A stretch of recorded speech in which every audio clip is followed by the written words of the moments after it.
Let's build the ultimate Steam Deck. So I've had my Steam Deck for a few weeks now and I have been absolutely loving it, as you guys know if you've been on the channel before. But the one thing that I kind of waited on was getting accessories. Now I finally ordered them, they're all in, so I figured I'd show some of them off and let you know what you should order before your pre-order comes up on the Steam Deck. Because I see all you guys in the comments saying that your Steam Deck pre-order is for Q3. I know you guys are fighting for your life out there, so I'm just gonna tell you everything you need to know before it even ships, so the day you get it, you can maximize your fun with your Steam Deck. And just for a quick primer, everything I ordered for this video, I was trying to find the middle ground between like cheap and actually works. But this is pretty much the tried and true method here, right? You're not gonna break the bank, but you're gonna get stuff that works. So while we wait for Valve to come out with their official dock, the first thing I think you're gonna wanna pick up is at least a stand for your Steam Deck. Now on the box for this device stand thing, it says stand base, compatible for Steam Deck. And then the big feature that it advertises is that it has a soft silicone pad,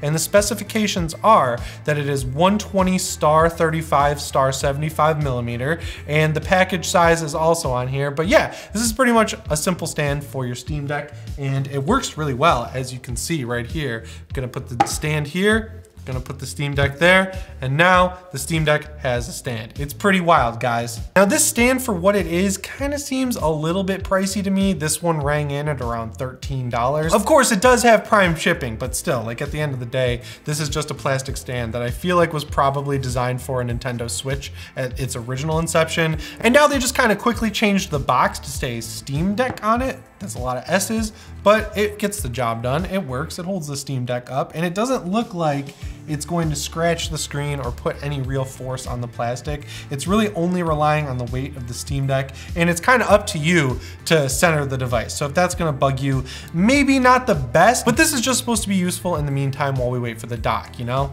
So this next item's kind of funny. I really wanted to get a power bank for my Steam Deck. It accepts a 45-watt charge. The battery doesn't last too long if you're playing a AAA game, so I thought, oh, I'll just go on Amazon and get the cheap portable battery bank I featured before the Steam Deck even came out. Well, it seems like too many of you watched that video and bought that power bank because it is no longer available on Prime. So it seems like Anker realized people really wanted that power bank, so they came up with a bunch of other Amazon listings that pair it with other things I don't need, like a fast charger. So my next idea was to talk to my friend Matt over at the channel This Is, because they talk about a whole plethora of products. I figured they'd have a battery bank. So I texted him, I said, Matt, do you have a 45-watt battery bank for me? And he's like, I'll do you one better. I've got a 108-watt battery bank for you. So I said, great. I ran over there, I picked it up, I brought it back. It turns out this is a 108-watt fast charger, so I don't even know if the Steam Deck can take advantage of it, but what it is not is a battery bank. So if this was a battery bank, it would be great, right? Like when you hold it, it's pretty heavy. It kind of feels like there's a battery in there, but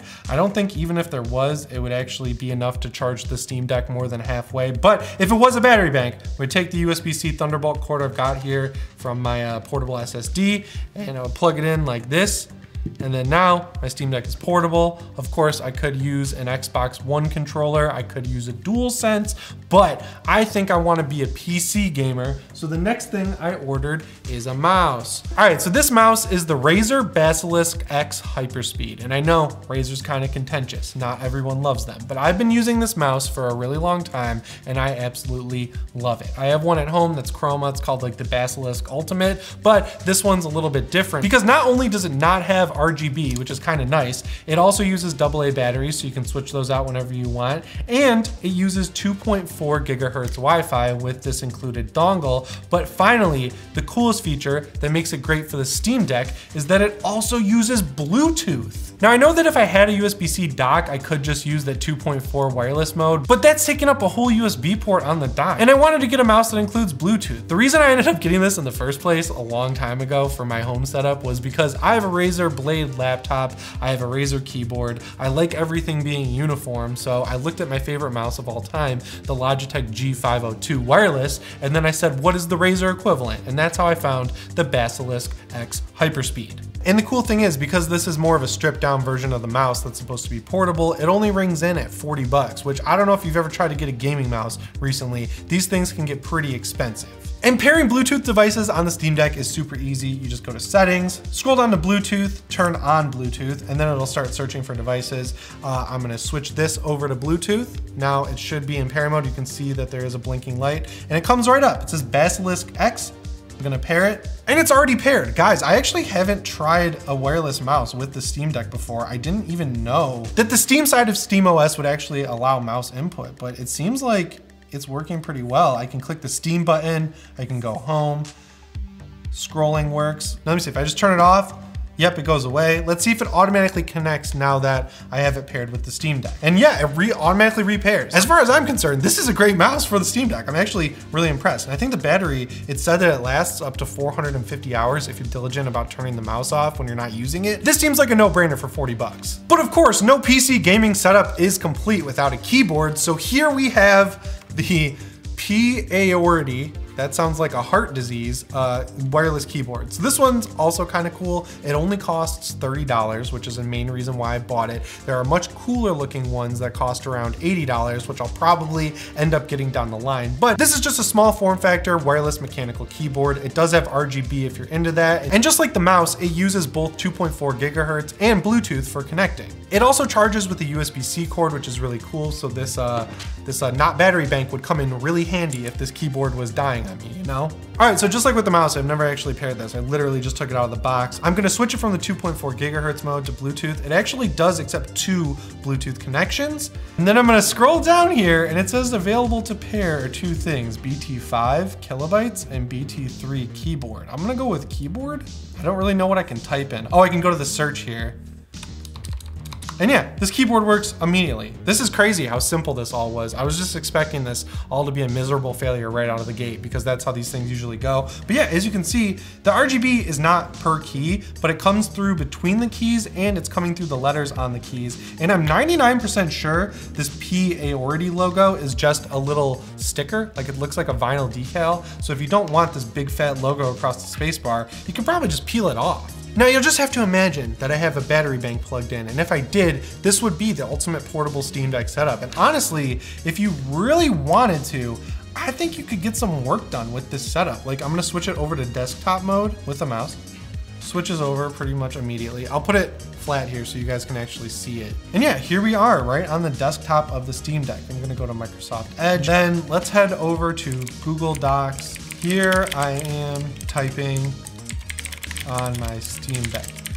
This is kind of crazy how easy and relatively cheap it is to turn the Steam Deck into a portable desktop. I know the 7-inch screen isn't the biggest, but it works really well. And if I'm in Google Docs, I can minimize here. I'm gonna head into Spotify and I'm gonna play 0.1 seconds of a song. Okay, there you go. But I think the real reason we would want a mouse and keyboard is to play some PC games. All right, so maybe I should have tested out the keyboard and mouse before I started this video, but I figured that wouldn't be as fun. And now I'm learning that the best way to use the keyboard and mouse with the Steam Deck is to be in desktop mode, which now that I'm saying it, makes a lot more sense to me. Most YouTubers would probably have figured this out before they made the video, but again, I just figured it'd be more fun if we learned as we went along. All right, so once the menu finished loading, I had to hit A on the Steam Deck to advance, but now that I'm in the game, I'm playing Doom Eternal with a keyboard and mouse on the Steam Deck, and it's working incredibly well. I don't think it's gonna remember all the presets that I had on my PC with keyboard and mouse. I rebound some keys, right? So, oh, it does remember them. Okay, this is gonna be cool. Wow, it loaded all my keyboard presets in so I can get my glory kills exactly how I had them.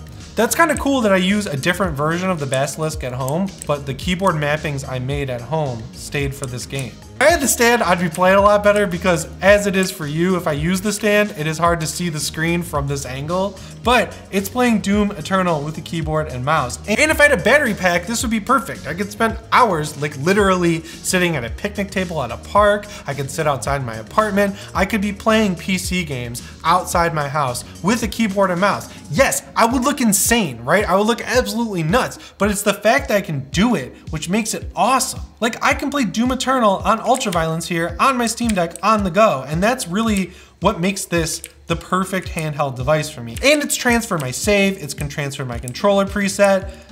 Everything I want to do in Doom Eternal is here. And yeah, for 30 bucks, this keyboard is great. And the same thing can be said about the mouse. For 40, it's working perfectly. I know the one that I have at home, the Ultimate version, was more expensive, but I kind of wish I just went with this one because it's working just fine. And I think it's about half the price that I paid for my other one. I kind of feel dumb about how much I spent on my other one. All right, so now that we got some Doom Eternal in, I'm heading back to the desktop. And yeah, it's just exactly how I would want it to be. I've got Discord, I've got everything set up. So if you really wanted to be the ultimate portable gamer with your Steam Deck, I think you should definitely pick all this stuff up. I would wait for them to come back in stock because spending $100 extra to get a battery bank that charges at 45 watts, that seems a little ridiculous when you consider the price of the Steam Deck. Like, you don't want to spend so much on accessories that you're eliminating how cheap the entry point is for the Steam Deck to begin with, you know? Like spending 40 bucks on a mouse, 30 bucks on a keyboard, 10 bucks on a stand, that's all in like less than $100, which is pretty good. I think if you're one of the people out there who got the 512 gigabyte model, I would probably grab these accessories and then a 500 gigabyte or maybe even less micro SD card for your Steam Deck, because having these accessories just always available in your bag so you can whip this thing out, set it up like a computer and be good to go. The screen is incredibly bright on the Steam Deck. It'll serve your purpose perfectly well on YouTube and stuff like that. The speakers though are so good on this machine. I'm heading over to my friend Jake's video on Tiny Tina's Wonderlands, the before you buy over on Game Ranks. And these speakers right now, they're at about a quarter volume. I'm gonna pause it. This is just over halfway volume. Like, you could use this thing in public as a PC and the experience is great. Like, this could totally replace my iPad. I am super impressed with this. So just to summarize here, I'm gonna recommend all these items easily, except for obviously this charger that you plug into the wall. You don't need this. I would get a battery bank, but I would not overspend for it. So yeah, this keyboard, 30 bucks, cannot recommend it enough. It works really well. It feels really sturdy. It's got a 2.4 gigahertz mode and a Bluetooth mode. It also has a little slot for its dongle so you won't lose it. This is the Razer Basilisk Hyperspeed. It also has a slot inside the mouse for the USB dongle so you'll never lose it. This will also work on your PC at home, which is great. This stand, they're kind of price gouging you a little bit, I feel, at $13, but it's $13, so I'm not gonna ding them too hard. This is a great stopgap for while we wait for the official Valve deck to come in. And if you really wanna go crazy, I would also recommend a monitor. You could do pretty much any resolution with it. I use a 1440p 32-inch 144 hertz monitor at home. Steam Deck's desktop mode takes advantage of it perfectly. I was watching 4K videos and doing everything I do. I even made custom art on my Steam Deck in GNU at home, and it came out really good. Like, you can see it here. This Spotify art I made myself. I even made this little banner for it. It's awesome. Steam Deck is an incredible machine. I don't think I need to tell you that. I was not expecting this video to get me so excited to just use it as a normal PC, but here we are. Again, all of these items will be linked down in the description. They're all pretty cheap, so if you want to get a head start while you wait for your Q3 pre-order to come up, I'm sorry guys, you can do that down below.